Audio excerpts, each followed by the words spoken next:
CBSE విద్యార్థులకు 9వ ప్రకరణంలో part 1, part 2 చెప్పుకున్నాము. Part 3 ఇవాళ చెప్పుకున్నాం.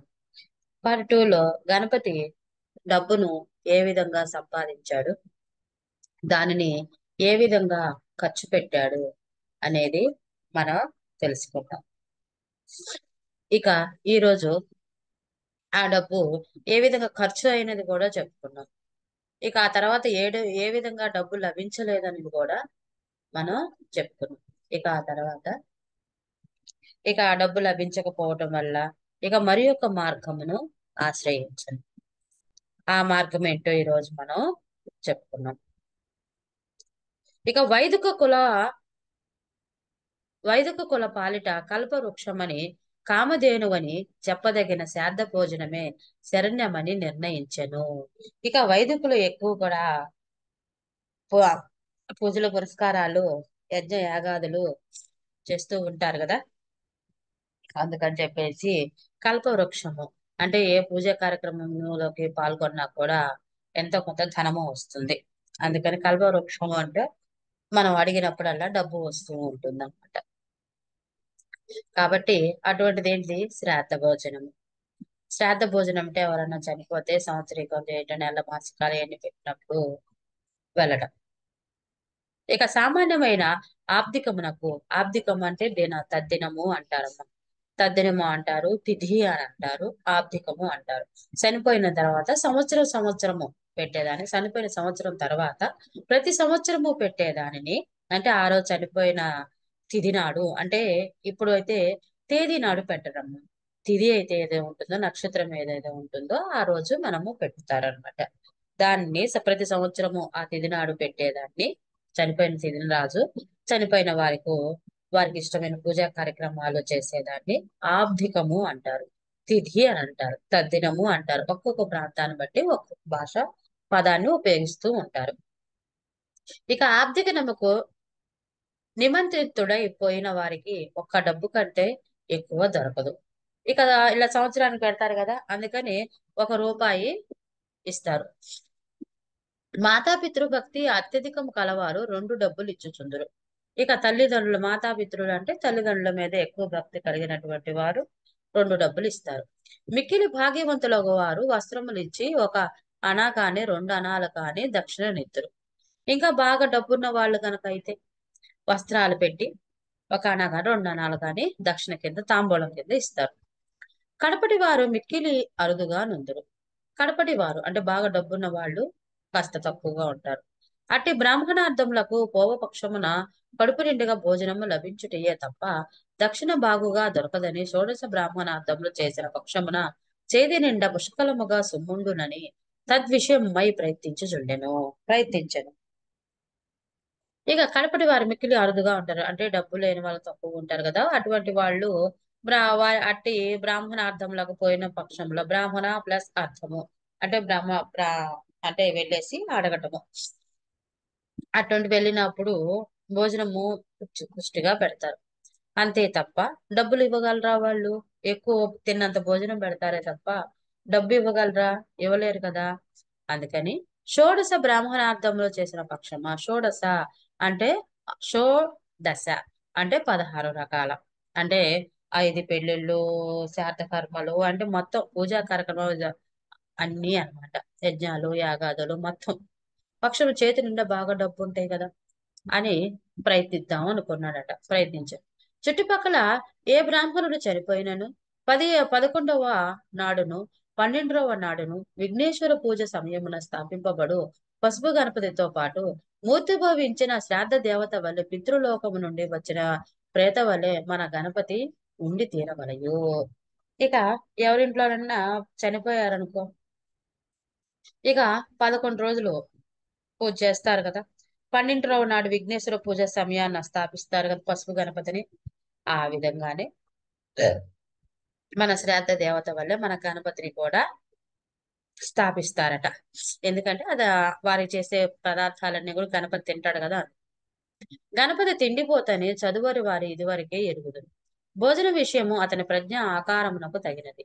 అతని విగ్రహము పొట్టిదైనను వాని ఆకలి మిక్కిలి పొడుగుది. బ్రహ్మదేవుడు అతనికి గీయదలిచిన ప్రజ్ఞ అంతయు జీర్ణ కోసం నందే పెట్టెను. శ్రాద్ధ భోజనముల అందు అతడు మెక్కు మెక్కునట్టి అరిసెలు, గారెలు, కుడుములు మొదలగునవి పుంజీల లెక్క ప్రకారము చెప్పుకొనుట సుకరము కాని విడిగా లెక్కించుట సుకరము కాదు. అంటే 11 రోజు చనిపోయిన వారికి ఇష్టమైన పదార్థాలన్నీ కూడా చేసి పెడతారు కదా! అవన్నీ బ్రాహ్మణులకి ఇస్తారు కదా! ఆ విధంగానే మన గణపతికి పొట్టివాడైనా కానీ ఆకలి మాత్రం నిండుగా ఉంటుంది. మన బ్రహ్మదేవుడు జ్ఞానం ఇవ్వటం మర్చిపోయాడేమో కానీ ఆకలి మాత్రం బాగా ఇచ్చాడు. అతని తెలివితేటలన్నీ ఎక్కడ ఉన్నాయంటే అతని జీర్ణకోశం నందే ఉన్నాయని చెప్పుకోవాలి. ఎలా అంటే శ్రాద్ధ భోజనానికి వెళ్ళినప్పుడు వాళ్ళు పెట్టే అరిసెలు, బూరెలు, కురడీలు ఇవన్నీ ఉంటాయి గదా! అతను తినే పద్ధతి గనక చూస్తే మనము 1, 2 అని కౌంట్ లెక్క పెట్టడానికి వీల్లేదు. ఏది ఒక వాయి అంటారనమాట. అంటే ఒకసారి ఎన్న ఏస్తాము, సుకరము అంటారు వాటిని. మనము గారెల వాయి తీసాము ఇలా అంటాం గదా! అట్లాగా అతను మెండుగా తింటాడనమాట. భోజన విషయమున అతడు సర్వభక్షకుడని చెప్పవలెను. భోజన విషయంలో అదో ఇది బాగుందే, ఇది బాగలేదే అని మనం అనటానికి లేదు. అవి బాగున్నా, బాగలేకపోయినా పదార్థంలో అన్నిటిని కూడా తృప్తిగా, పూర్తిగా తినగలడు మన గణపతి. ఇది ఇష్టం లేదన్న మాట లేదు. ఇది తనకు నచ్చింది, తనకు నచ్చలేదన్న మాట ఉండదు. ఏమియో దొరకనప్పుడు పెసరకాయలు, కందికాయలు, జొన్న చేలల్లో సూచబియ్యము, తాటిపండు మొదలగునవి కూడా అతడు ఆరగించును. శ్రాద్ధ భోజనము వలన అతనికి మరలా కొంత డబ్బు దొరకదొచ్చెను. ఇక ఏముంది? అయ్యో! వాడికి ఇది ఇష్టం లేదు గదా! గణపతికి ఇది తినడేమో అనటానికి లేదు. ఆడ ఏం ఉంటే అది మన గణపతి తినేస్తాడు. ఒకవేళ ఏమీ లేని పక్షంలో ఈ పొలంలో ఉంటాయి గదా! బియ్యము, తాటిపండ్లు, జొన్న చేలలో రాలిపోయినటువంటి బియ్యం ఉంటాయి గదా! పంట కొయ్యగా, పెసరకాయలు, కందికాయలు ఉంటాయి గదా! ఆ పంట కొయ్యగా ఎన్ని కాయలని కింద పడి ఉంటాయి గదా! అవి కూడా వదిలిపెట్టకుండా తినేస్తాడు మన గణపతి. కాబట్టి ఇలా శ్రాద్ధ భోజనానికి వెళ్తూ ఉంటే అతనికి మరలా కొంత ధనం అనేది లభించినది. ఆ దినములలో అతని జీవిత చరిత్రలో ఒక మార్పు తెచ్చుటకు సమర్థమైన కార్యం ఒకటి జరిగినది. మరి ఇప్పుడు బాగా చేతి నిండా డబ్బులొచ్చినాయి గదా! తన జీవితంలో సమర్థమైన ఒక పనైతే జరిగింది. ఏంటంటే, ఏనుగుల మహల్ నుండి కోమటులొకరు రాజమహేంద్రవరములో వివాహ సంబంధము నిశ్చయించి తరలి వెళ్ళిరి. ఇక ఏనుగు మహల్ నుండి ఏం చేశారు? ఒక కోమట్లు అంటే మనం ఇప్పుడు దాకా శెట్టిగారు అని అంటాం అనమాట. కాబట్టి అంటే వైశ్యాస్. రాజమహేంద్రం ఇప్పుడు రాజమండ్రి. ఇదంతా కూడా ఎక్కడ జరిగింది? పశ్చిమ గోదావరి, తూర్పు గోదావరి జిల్లాలనమాట ఈ స్టోరీ గణపతి స్టోరీ మొత్తం. కాబట్టి రాజమండ్రివరంలో వివాహ సంబంధము నిశ్చయించడానికి వెళ్ళారట. ఏదో ఒక శెట్టి గారు. పెళ్లి కుమారునకు గణపతిని మొదటి నుండి చీట్లపేక దగ్గర స్నేహము ఒకటిచే అతడు ప్రియమిత్రుడైన గణపతిని తన వివాహమునకు రమ్మని పిలిచాను. మిత్రుని అభీష్ట సిద్ధి చేయదలచి విధేయుడైన గణపతి వారితో కలిసి వెళ్ళాడు. మరి ఆ వైశ్యసేన కోమటివాడు ఎవరు? గణపతికి స్నేహితుడు.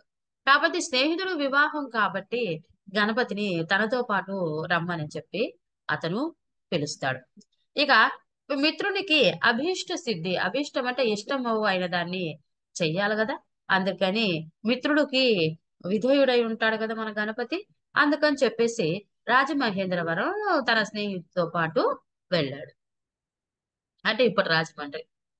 రాజమహేంద్రవరములో ఉన్న కాలమున గణపతికి కొత్త ప్రపంచమును ఉన్నట్లుండెను. ఆ పురవీధులలో నడుచునట్టి తన 7 బాలకులకందరకును గిరిజాలు నోట అతడు చూచి, ఆ బాలకుల వల్లే తాను కూడా గిరిజాలు నున్నగా దువ్వి, చెవుల సందున నుండి వెనుకకు దువ్వి మడిచి ఉంగరములుగా చుట్టి తిరగవలెనని అతనికి ఉబలాటం కలిగెను. ఇక రాజమహేంద్రవరం వెళ్ళాడు రాజమండ్రి. అక్కడ వెళ్ళంగానే గణపతి ఒక కొత్త ప్రపంచాన్ని చూసాడక్కడ. ఏంటంటే అక్కడ తన వయసు గల వారందరూ కూడా గిరిజాల జుట్టు యేసుకున్నారు. గిరిజాలంటే రింగు జుట్టులు. ఆ రింగు జుట్టులో ఇట్లా చెవి వెనక్కి ఇట్లా అనుకుంటూ చూసి, ఉంగరాల జుట్టులన్నీ చూసి, తనకు కూడా అలాగ జుట్టు ఉంటే బాగుండు అనే ఉబలాటం అంటే ఉత్సాహము కలిగిందట. ఆశ కలిగింది. పిల్ల జుట్టుపై అతనికి ఎంతో అసహ్యము కలిగించెను. పిల్ల జుట్టు అంటే పీచుల్లాగా ఇట్లా ఉన్న జుట్టుపై అసహ్యం వేసిందట. గిరిజాలు ఉంచుకొనని కానీ బతుకెందుకు అనిపించెను. గిరిజాల జుట్టులో అయితే అసలు ఈ బతుకెందుకు అని అతనికి అనిపించిందట. ఎన్ని జన్మల యందు మంచి తపము చేసిన అదృష్టవంతులకో గాని గిరిజాలంచుకొనున్నట్టే భాగ్యము కలుగునది అతను అనుకొనేను. అనుకున్న విషయం ఆచరణలో పెట్టుటలో అతడు అగ్రగణ్యుడన్న పూర్వ చరిత్రము వలన మీరు తెలుసుకుని ఉండవచ్చును. ఒకనాటి రాత్రి ఈ రీతి ఇప్పుడు ఏమంటున్నారు, గిరిజాల జుట్టు ఉన్నవాడే అదృష్టవంతుడు, మరి అటువంటి వాడే భాగ్యవతుడు అని మన గణపతి అనుకున్నాడు. ఇక ఎలాగైనా గిరిజాల జుట్టు తను సంపాదించాలనుకున్నాడు. తన మనసులో ఏదనుకున్నాడో అది చేయటంలో మన గణపతి మొదటి స్థానం ఉంది కదా. అది ఏదంటే మన పూర్వ చరిత్ర వల్ల మనం కొంత తెలుసుకున్నాం కదా.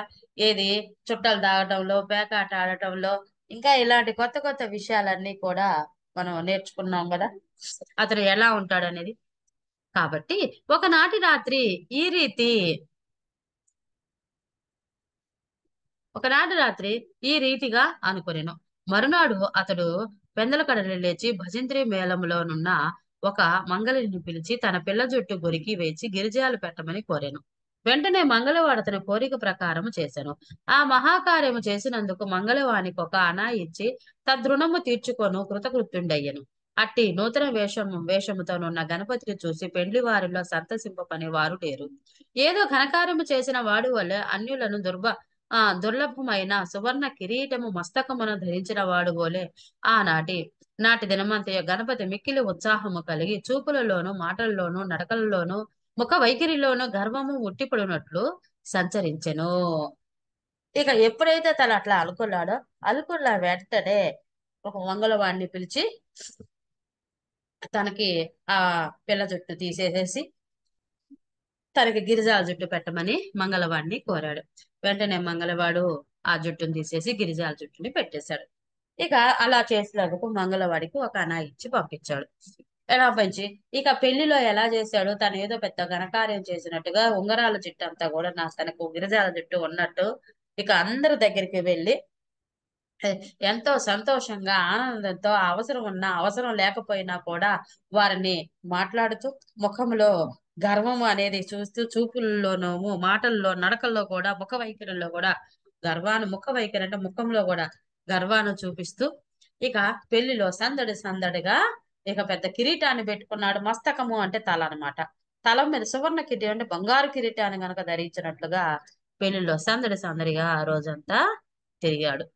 పెళ్లి వారితో వచ్చిన యువజనులందరూ కూడా చతురోక్తులను శక్తి గల కొందరు పెద్దలను నాటి దినమున వేసిల మేళమున కరుగక గణపతి చుట్టూ చేరి వాని మాటలు విని వాని చేష్టలు చూసి వినోదము నొందిరి.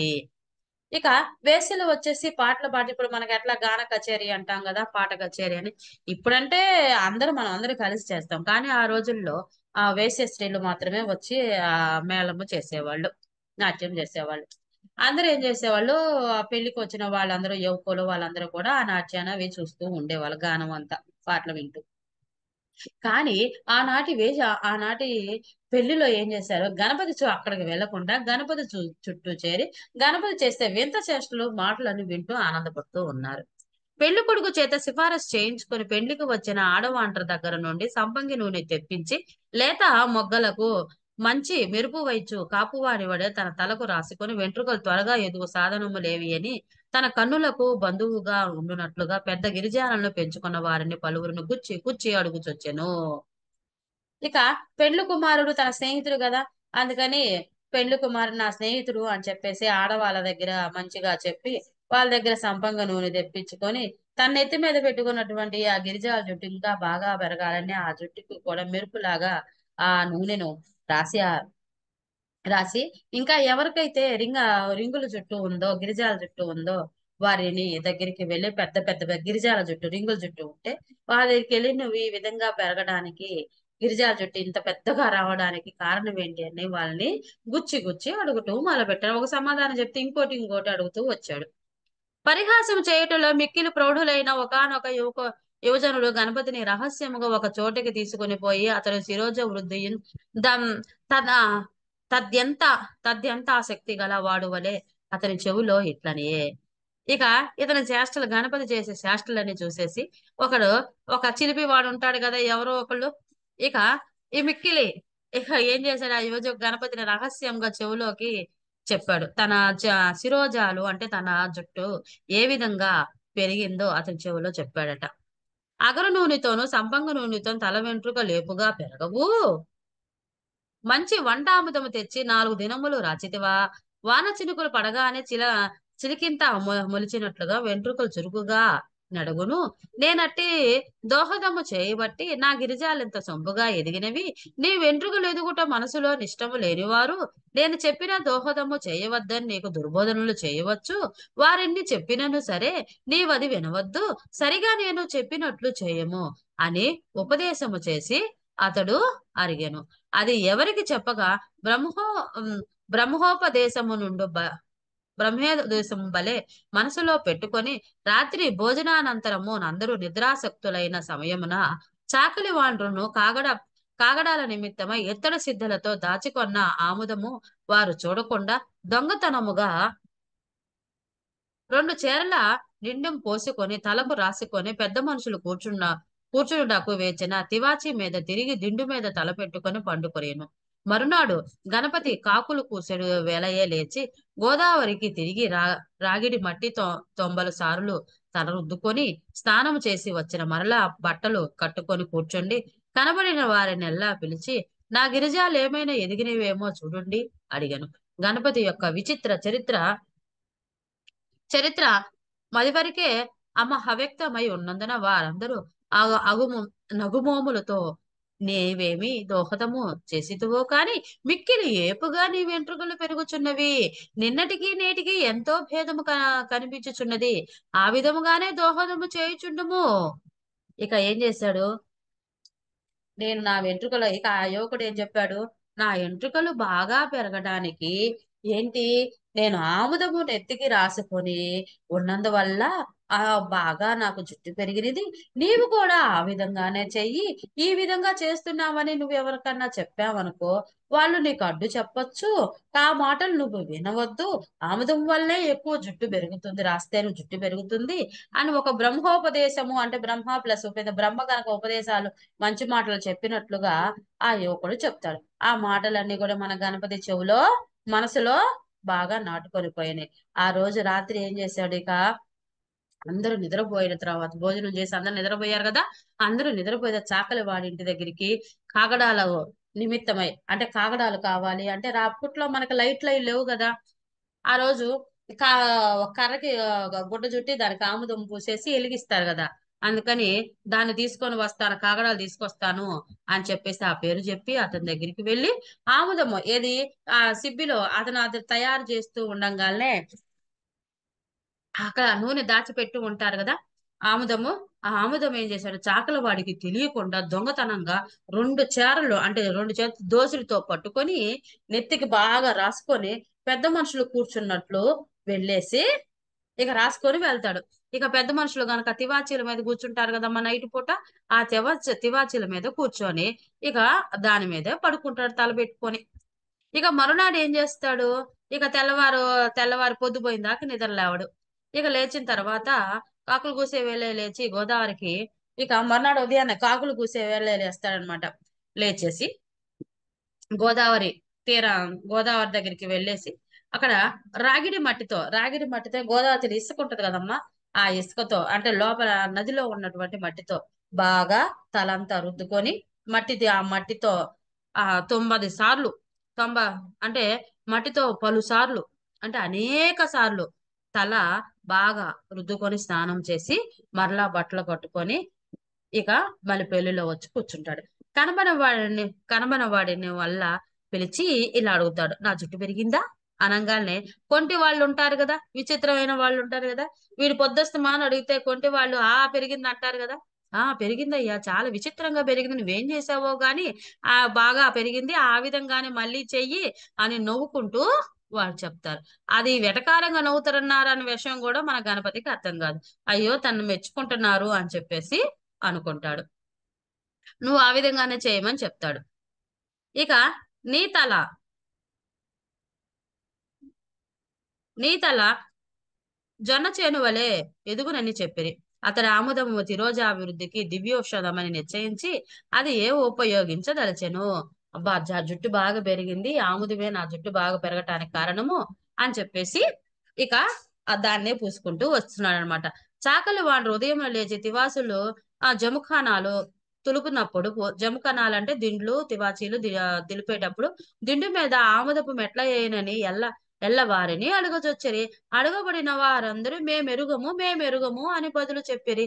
చాకలి వాడొకండు గణపతి నట్లు ప్రశ్నించుటయు అతడు మిక్కిలి కోపించిడి. ఎవడురా నీవు? తహ తహ ఎరుంగుకుండా పెద్ద చిన్న తారతమ్యం లేకుండా నన్నిట్టి ప్రశ్నలు అడుగుచున్నావా? నీ అంతరమేమి, నా అంతరమేమి? నీకు బొత్తుగా భయభక్తులు లేవు. చూడు, పెళ్లి వారితో చెప్పి నిన్నేమి చేయింతును? నీవు తుంటరిలాగా అగుపడుచున్నావు. నేనేమి తలకా అముదము త్రాచుకొని దీని మీద పండుకున్నాననుకున్నావా ఏమి? జాగ్రత్త, బుద్ధి చెప్పించదను. దొంగ విధవలు, మీరే ఆముదము సిద్ధులు తెచ్చి దిండు మీద పెట్టినారేమో. ఆముదము చేతిలో మీరిద్దరూ ముట్టుకొని సంవరించినారేమో. లేకపోతే దాని మీద ఆముదము మరకలెట్లు వచ్చునని విడిది ఇంట ప్రతిధ్వనులు చల్లంగునట్లు గొంతు బొంగురు పోవునట్లుగా కేకలు వేచిరి. ఇక్కడ ఏం చేశారు? ఇక ఆ ఆ రోజు పాపం చాకలి వాడు వచ్చేసి ఆ తివాచీలు ఆ దిండ్లు తీస్తాడు కదా, ఆ తీసి మళ్ళీ జావకాళ్ళకి పోయి అంటే నది దగ్గరికి పోయి శుభ్రంగా వాటిని శుభ్రం చేస్తాడు కదా. అలా శుభ్రం చేసేటప్పుడు ఈ ఆముదము చూసి అడుగుతాడు. ఈ ఆముదం చూసి అడిగితే అందరిని అడుగుతారు, ఎవరు మేం కాదు అంటారు. ఇది చేసింది మన గణపతే కదా. అందువల్ల మన గణపతి ఏం చేస్తాడు? వెంటనే, ఇదిగో నువ్వు ఇట్లా చేస్తున్నావు, ఇట్లాగ ఎవరు నువ్వే కదా ఆముదం రాసుకుందాం అనగానే ఇక వెంటనే గణపతి కోపం వచ్చేసి ఇక చాకలి వాడి మీద కోపగిచ్చేసుకుంటాడు. అసలు నువ్వెవరు, నేనెవరు, నీవెవరు, నేనెవరు? నువ్వు ఇలా తొంటర చేస్తున్నావు, నువ్వే ఆముదం రాసావేమో, జాగ్రత్త, పెళ్లి వాళ్ళతో చెప్పి నీకు బుద్ధి చెప్పిస్తాను, అది ఇది అని పెద్దంగా గొంతు పెట్టుకుని అరవటం మొదలు పెట్టేస్తారు, కేకలేయటం.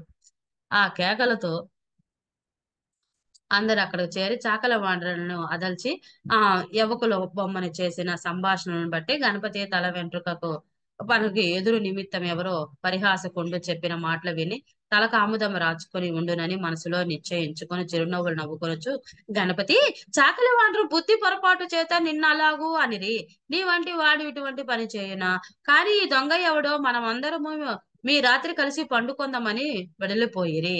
ఆనాడు రాత్రి కూడా గణపతి గత రాత్రం అందువలనే శిరస్సునకు హేరండ తైల మర్దనమును అందరి అభిలాష కలవాడై రజకులు పండుకొన్న నిలవున కరిగి మెల్లగా ఒక సిద్ధి వంచెను. చాకలి వాండ్రలోనొకడు సారా తాగి వచ్చి పండుకొని సమీపంన దొరలుచు మరలా తాగుటకు ఒక సీసా నిండా సారా తెచ్చి సిద్ధి పక్కన పెట్టుకునేను. గణపతి చీకట్లో అది కనిపెట్టలేదు. ఆ రజకుడు గణపతిని చూసి తన సారా దొంగలించుకొని పోవుటకు ఎవడో దొంగ వచ్చేనని భావించి, దొంగ దొంగ తొత్తు కొడకా, నా సీసా దొబ్బుకొని పోవుటకు వచ్చినావా అని లేచి వెన్ను మీద 2 చరుకులు చరిచి తిట్టనారంభించను. ఆ చరుకుల చప్పుడుతోనూ తిట్లతోనూ మిక్కి తక్కిన చాకలి వాండ్రు మేల్కొని దొంగ వచ్చినాడనుకొని గణపతిని పట్టుకునిరి. అతడు ప్రతిష్ఠా రక్షణ మందు మిక్కిలి అగుటచే సుముహూర్త సమయమునకు సదస్యము నాడును తనకు దొరికిన సంభావన డబ్బులు చాకలి వాండ్ర చేతిలో పెట్టి తను నలుగురిలో నగుపాట్లు అంటే చేయవతల చేయదలదని చేతులు పట్టుకుని వాండ్రను బతిమెలాడి ఆముదపు మరకలు దిండు మీద చేసిన తానే అని ఒప్పుకొని వారి బారి నుండి తప్పించుకునిను. ఇక మరుసటి రోజు వలె మళ్ళీ ఆముదం కోసం సాకలి వాడు నిద్రపోగానే సాకలి వాడు గుండా నువ్వు ఆముదం సిబ్బిల వైపు వెళ్తాడు. అయితే అప్పటికే చాకలి వాళ్ళలో ఒక తాగుబోతూ ఆ, తను తాగి ఇంకో సీసాను పక్కన పెట్టుకుంటాడు.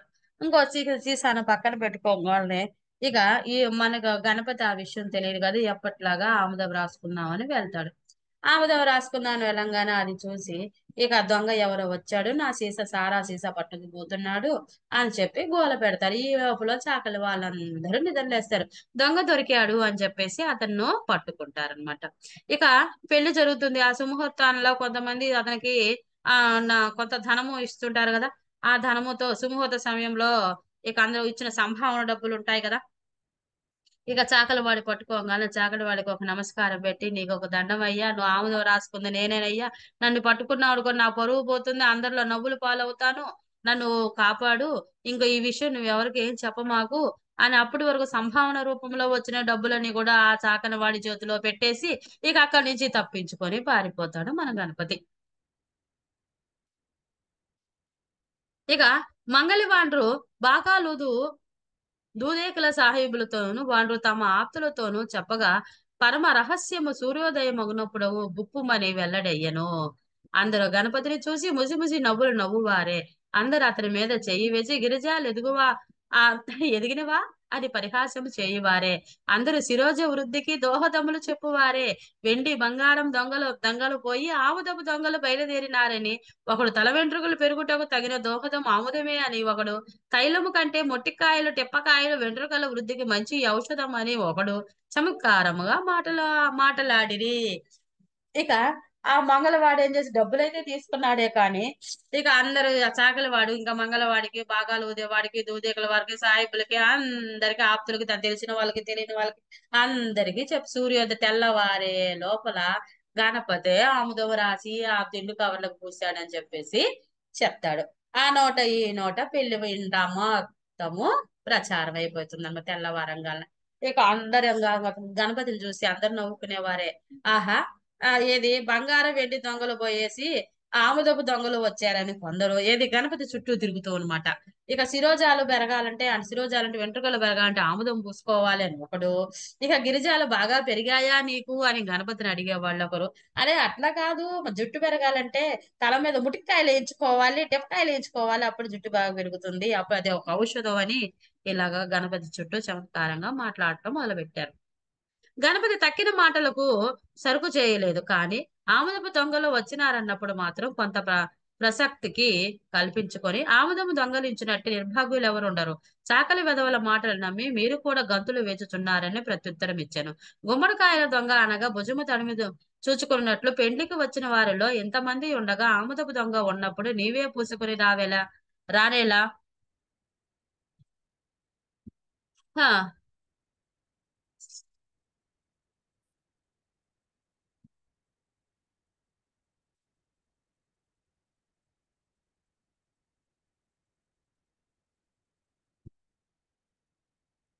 నీవే పుసుకొని రానేలా అని మిత్రులు ఎగతాళి చేయుచొచ్చిరి.